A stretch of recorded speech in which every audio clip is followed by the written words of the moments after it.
Nada. Nada. Aí eu tive que chamar uma boquinha dele. Que Itália? Um país? A capital é Roma. O que eu sei sobre a Itália? Me deu um branco.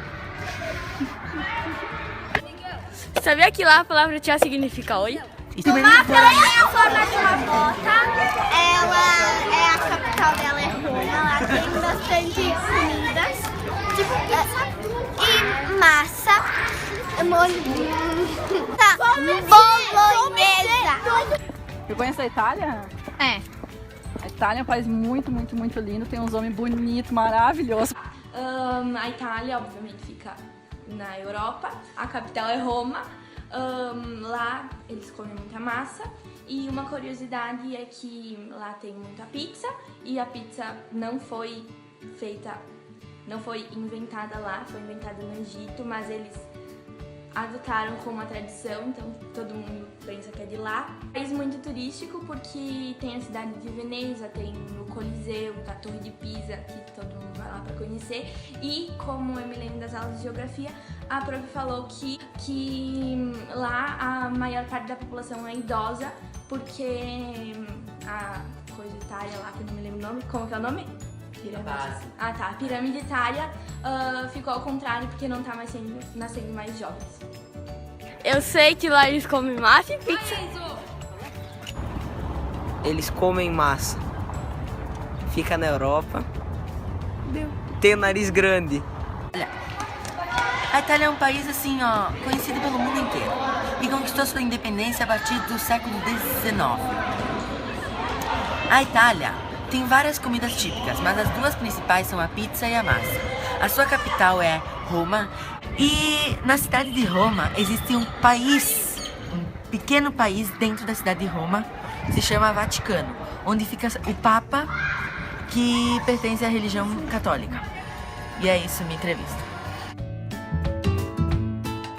A Itália é um país da Europa que foi fundada há 753 anos antes de Cristo.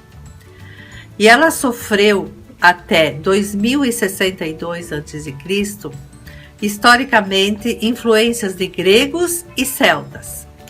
Após essa data, ela foi dominada pelos romanos, que até hoje Roma é a capital da Itália. A Itália tem um significado interessante, significa terra de bois ou terra de pastos.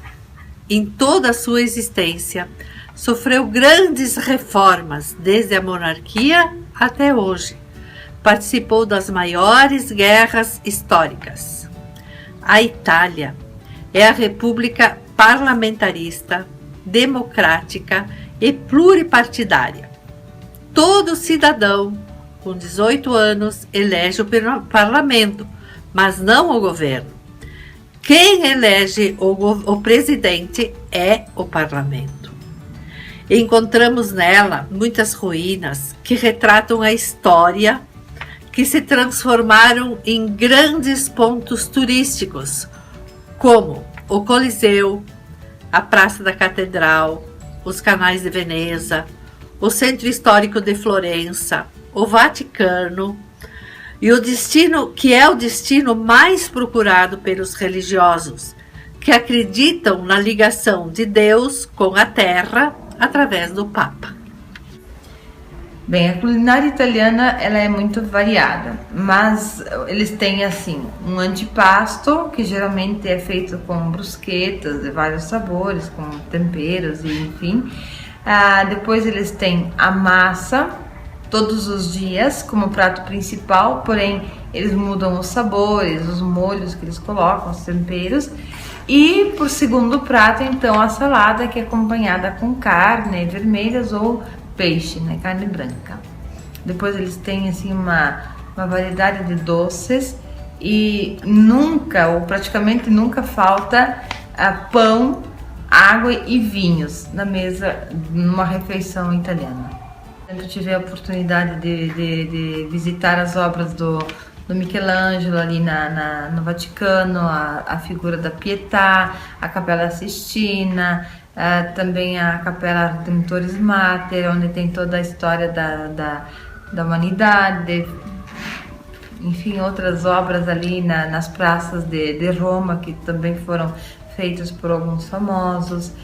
E assim, uma das pessoas que eu admiro muito, assim como música também, é o Eros Ramazzotti e Laura Pausini. Não sei porque é uma música um pouco mais moderna. Enfim, Pavarotti é mais música clássica já. Olha, por exemplo, eles têm assim muito comum que no mês de agosto a Roma praticamente fica vazia. E o que se vê mais em Roma? Turistas, porque é uma época que eles fazem férias, os romanescos, como se diz, né? Eles assim saem, vão para as montanhas ou vão para as praias. Então, praticamente quem faz a vida de Roma nesse mês são os turistas, né? Nos restaurantes, enfim, que se encontra aberto. Mas comércio mesmo é fechado para férias. E eles também têm assim uma coisa muito boa lá, pelo frio ou por causa do frio, que é a calefação nos ônibus, nos meios públicos de transporte, nos trens e nas casas, escolas, hospitais, enfim. Bem legal. Eu estive em Veneza, que é um lugar todo construído, uma cidade construída sobre as águas. E Milão, uma cidade belíssima, também uma cidade da moda, e lá existe um templo muito grande, e ali também tem a igreja onde está guardado o corpo de São Carlos, uma igreja belíssima. Na Itália visitamos monumentos, praças, bibliotecas, o Coliseu. São tantos momentos significativos, assim, quem visita a Itália pode circular por tantos locais que carregam um sentido e significado muito profundo da vida cultural deste povo. Também saborear os seus alimentos tão diferentes, as massas, as pizzas, os queijos, o sorvete, tudo muito gostoso. Na passagem do ano, eles têm o costume de jogar tudo o que eles querem, se eles fazerem móveis velhos ou coisa assim, jogavam naquela época tudo na rua. Era meia-noite, vamos dizer assim, era para limpar o que tinha de velharia em casa. E depois o serviço de limpeza urbana acha trabalhar, né, para recolher e limpar as ruas de novo. Era uma coisa que eu achava estranho, mas que era um costume deles, ao menos em Roma. Acredito que era da Itália toda, que é uma coisa bem estranha, né?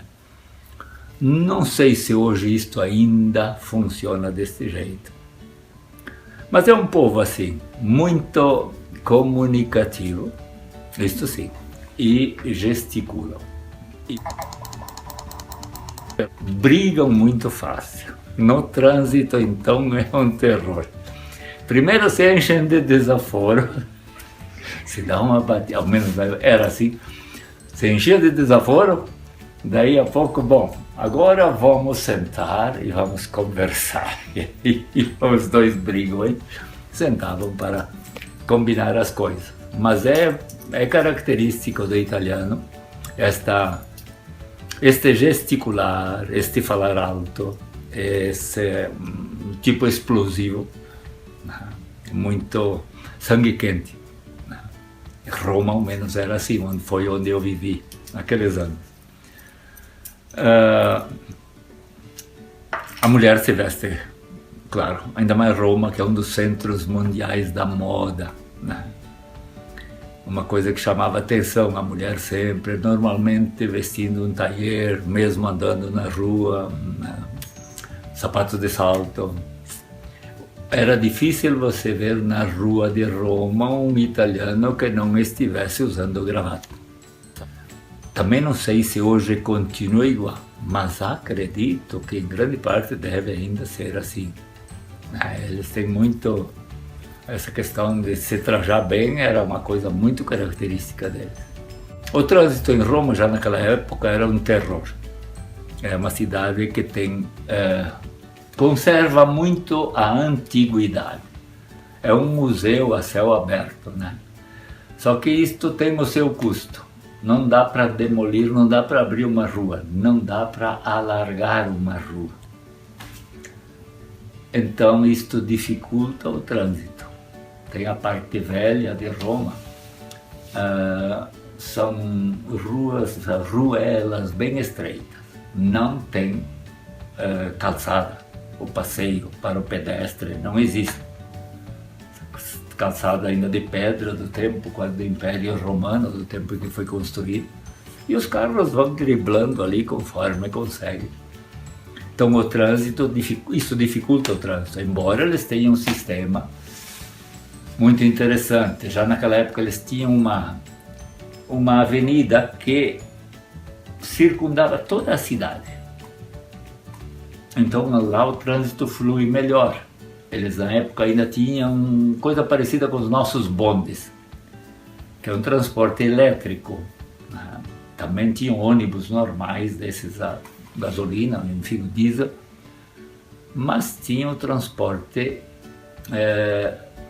em trilhos, como os nossos antigos bondes aqui. Digamos, o transporte público era bem organizado. O problema era o trânsito particular, que as ruas atrapalham por causa de ruas estreitas, cheias de curvas, e não dá para endireitar uma rua porque o Ministério do Turismo não deixa. Por quê? Porque tem que demolir algum monumento histórico. Eles tinham uma dificuldade grande também em Roma de instalar metrô. Eles têm algumas linhas de metrô, hoje tem mais do que naquela época, eu estava vendo esses dias. Mas a dificuldade também é a mesma. Começa a escavar para instalar o metrô, encontra um osso ou um pedaço de pedra, coisa assim, já vem o Ministério do Turismo e para a escavação. Por quê? Porque são coisas históricas e aí vem toda uma investigação, etc. Porque a Itália depende muito, na época dependia muito do turismo. São muitos milhões, eu não sei bem, acho que Paris recebe mais, a França recebe mais do que a Itália, mas acho que deve passar hoje dos 10 milhões de turistas por ano, está quase 1 milhão por mês. Então é importante para eles, os turistas vão para ver essas coisas antigas, as belezas também, tudo certo. Mas enfim, isto, vamos dizer assim, atrapalha para organizar a cidade, tanto debaixo da terra como em cima da terra. É difícil por causa da história que tem que ser preservada e que para eles é importante. O norte da Itália e o sul tem uma pequena encrenca, como um pouco nós temos aqui com o nordeste brasileiro. Nós um pouco achamos, hoje vocês acham que é um pouco diferente, mas durante muito tempo o nordestino era um cara meio acomodado, meio sem vontade de trabalhar, não é isso? Eles têm a mesma visão. O norte, só que lá é o norte que trabalha e é o sul que não trabalha. O norte é que é sério, o sul é que é trapaceiro. E se vocês forem ver os filmes da máfia, os mafiosos, a pátria deles é o sul da Itália, é a Sicília, especialmente na ilha da Sicília, né? Então tem um pouco, não sei hoje, como eu disse, volto a repetir, né? Não sei se hoje continua essa encrencazinha entre norte e sul. O sul da Itália está mais perto do Equador, está mais perto da África. Vocês têm visto esses dias todo esse drama aí dos que tentam fugir da África e ir para a Itália e acabam morrendo afogados. Há umas coisas horríveis que estão acontecendo lá. O que acontece então? O sul da Itália, mais perto do Equador, mais calor, mais sol, pele mais morena. E até porque a mistura. A Itália já é um povo que tem muitas origens, gregos, turcos, árabes, africanos. Porque entre o taco da bota, Sicília lá embaixo, e a costa da África não é tão longe assim. Então é mais fácil também a miscigenação, né? A mistura de raças. Então o sul da Itália tem um pessoal mais moreno, por causa da proximidade com o Equador. E também um pouco por causa da mistura com outras raças, né? A Itália teve muitas colônias da região aí, do outro lado do Mediterrâneo, algumas africanas, diversas da África, a Etiópia e vários outros países que eram possessões italianas. Durante muito tempo até não faz mais. E isto faz com que haja também a miscigenação racial, né, com essas colônias.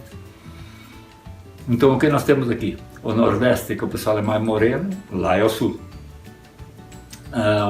Nós aqui no Sul, é o pessoal de pele mais clara, lá eles têm isso no Norte, na região das montanhas, né?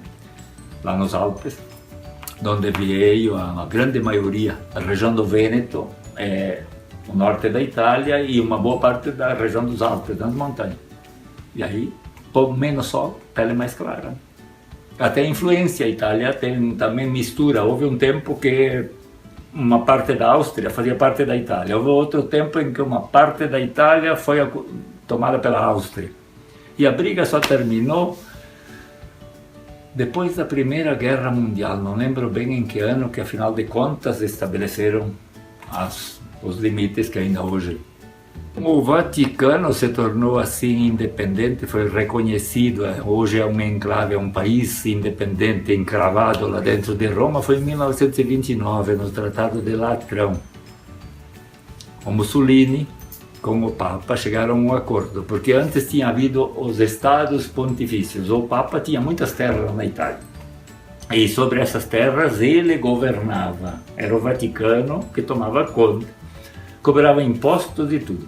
Aí houve, vamos dizer assim, esses estados pontifícios foram confiscados, digamos assim.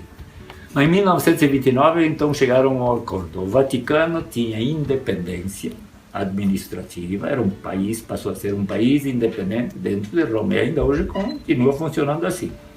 Tem lá dentro os funcionários, a população, que é muito pequena, são os que trabalham lá dentro. Tem as suas leis, por exemplo, impostos de importação. O Vaticano tem que importar quase tudo. Então o Vaticano hoje, o romano aceita, porque para o romano o Vaticano é interessante, porque atrai muitos turistas. Então tem até esse ponto, não só o romano, mas o italiano de um modo geral. Eles aceitam. Também é o seguinte, hoje a grande maioria, mais de 80% dos italianos ainda se dizem católicos. Que tipo de católico também não sei, mas ainda se consideram católicos. Então para eles é importante a presença do Papa e tudo isso, o que significa lá. Tá? Os artistas em Roma, se você vai ver, por exemplo, pintores e escultores. Michelangelo está presente em tudo, mas não é só Michelangelo. Tu vai à Praça São Pedro e tu tem a famosa Colunata de Bernini. A praça que tem aqueles contornos que parecem dois braços abertos. Na verdade, são todas colunação 286 ou 296 colunas. Mas eu tentei, nós tentamos em 3 de nós para abraçar uma. São muito grandes. E já não é Michelangelo, foi Bernini. Bernini também fez umas coisas muito bonitas na Piazza Navona. É uma praça mais talvez visitada, mais amada. Talvez mais visitada seja de São Pedro, mas a mais curtida, porque tem cafés, tem restaurantes, tem muita coisa chique lá, para quem tem dinheiro e o turista vai lá. E essas tem 3 fontes. Uma delas é aquela que o Bernini trabalhou mais, a fonte dos 4 rios, os 4 rios principais do mundo. Mas ele fez tudo isso em escultura. Só que essas esculturas, essas imagens, são homens, são 4 homens. De repente eu seguro o peixe e pela boca do peixe esguicha a água do chafariz e joga na mar. É bonito, é muito legal. Então, artistas estão presentes em tudo que é lugar. Os museus do Vaticano, então, é uma coisa extraordinária, mas não somos únicos, né? Vai ver a Basílica de São Pedro, a cúpula, tem o Bramante, mas tem também a Capela Sistina com Michelangelo, tudo aquilo que ele pintou dentro da capela. Quer dizer, é uma abundância que vocês não fazem ideia. Enfim, lá, arte e história não faltam. O povo como é hoje, como eu disse a vocês, hoje a Itália recebeu muitos imigrantes. Durante muitos anos ela exportou gente. E faz um bom tempo que ela está recebendo gente. E agora, ultimamente, tem muitos desses da África, principalmente. Tem uma grande parte, mas não é só. Romenos tem uma quantidade muito grande. Alguns acham que passa de milhões, até 1,5 milhão só de romenos que emigraram para a Itália. Acredito que vocês também devem ter estudado, lido, enfim, que o índice de natalidade hoje na Itália é quase zero. Isto faz o quê? Se eles querem tocar o país, e é uma economia muito, eu acho que acredito que ao menos até uns anos atrás era a 8ª economia do mundo. Não sei se hoje ainda está na 8ª, mas é a 8ª ainda. Então, na verdade, eles precisam de gente para tocar o país. Exatamente, o grande esporte que move as multidões é o tal do calcio, que é o nosso futebol. E tifosi são os torcedores. Fare il tifo, torcer, eles na verdade são entusiastas, apaixonados pelo futebol. E tiveram equipes muito fortes, eu lembro de equipes deles, o Milan, aí para eles lá é a Inter, la Juve, a Vecchia Signora, que é talvez o clube que mais conquistou títulos. Dentro da Itália, certamente, é o Juventus de Turim, né? Mas para eles é la Juventus, la Roma, l'Inter e il Milan, assim sim, aí é o Milan, né? Mas eles têm equipes muito fortes, e um entusiasmo muito grande pelo futebol. Itália, primeiro vou falar da a imigração italiana que veio para o Brasil. Este ano, não sei se vocês sabem disso, né? Nós estamos contemplando os 140 anos da imigração italiana no Brasil. Vocês sabiam desse detalhe? Não. Sim, então este ano é aniversário de 140 anos da imigração no Brasil. Para falar da Itália um pouquinho, em 2009 eu fiquei 60 dias lá. Então assim, a Itália é um país assim bastante desenvolvido, né? Que lá nós temos o berço da civilização que é Roma. Então eu tive o privilégio de visitar Roma. Roma visitei o Coliseu. Então assim foi uma experiência muito eu tive uma experiência muito legal da visita ao Coliseu. E o Coliseu é muito grande. Gostaria de conhecê-lo quando ele estava não em ruínas, porque agora ele está em ruínas, né? Então dá para ter uma ideia de como eram os porões, né?